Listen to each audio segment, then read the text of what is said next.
We have some breaking news from moments ago. Adam Schefter reporting that Deshaun Watson will be the starting quarterback for the Cleveland Browns going forward. They play the Jacksonville Jaguars week 1, and so Deshaun Watson will take those QB1 snaps. Let's say hello to everyone here as we react to the news that we are all learning about in real time, especially after what happened this weekend.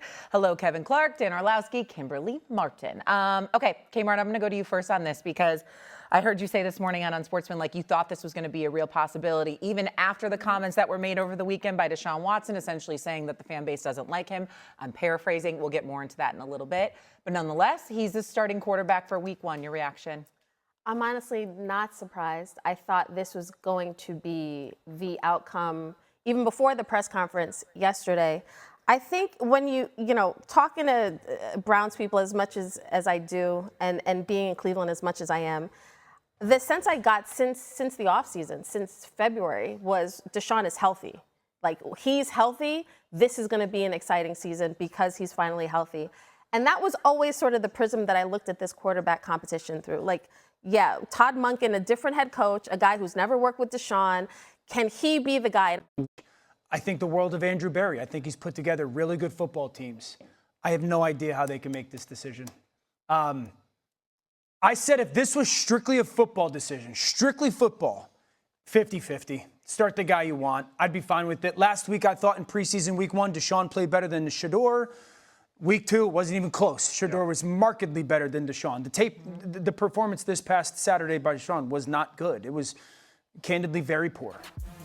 To have him have that interaction and make the comments that he made in a town, and Kimberly, you could speak to it better than I can, but like in a town, in a city, in a football fan base and franchise like Cleveland, and to sit there and be like, don't boo me, and it's more than just performance, the tone-deaf element of that, and then to name him the starting quarterback less than 48 hours out of it, I truly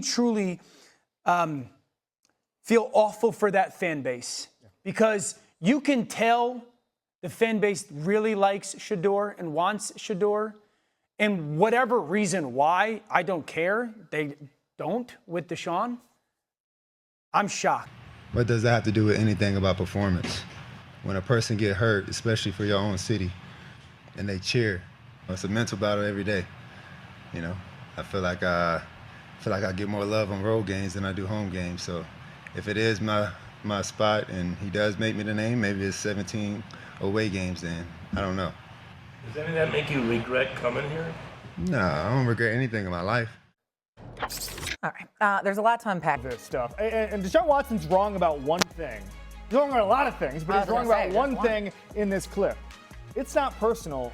It's business. It's performance-based. They boo him because he's an avatar for the worst trade in NFL history, the worst contract in NFL history, the fact that Cleveland fans have seen a lot of bad quarterback play, and even in that context, he's among the worst. He is among the worst. For a starting job, I would have gone Shedeur first, trade second, somebody like Todd Monken's former quarterback, Stetson Bennett, maybe somebody like that. Third would be Dylan Gabriel. Fourth would be Dan Orlovsky. Fifth would be Bernie Kosar. Sixth would be Deshaun Watson. Okay, maybe you got you and Bernie. You and Bernie could do a little quarterback competition. I'd rather have that than Deshaun Watson starting. Whatever day it was, Shedeur clearly outplayed Deshaun, but they're looking at the total body of work. At least that is what they are saying internally, and their actions tell you that they don't allow fans to dictate football decisions, or else he wouldn't be on the roster. We've never had a situation where, as Dan said, it's a coin flip. And the quarterback hates the fan base publicly. And then you say, okay, he's still our quarterback. Now, Todd Monken did point out, after all these words were said over the weekend, that press conference would have no bearing on who he was going to name the starting quarterback. I'm being dead serious. I'm being dead serious when I say this. Browns fans should not go to games. I agree with that. Why would I go to this game? But this is the tipping point, Dan? Yeah, yes.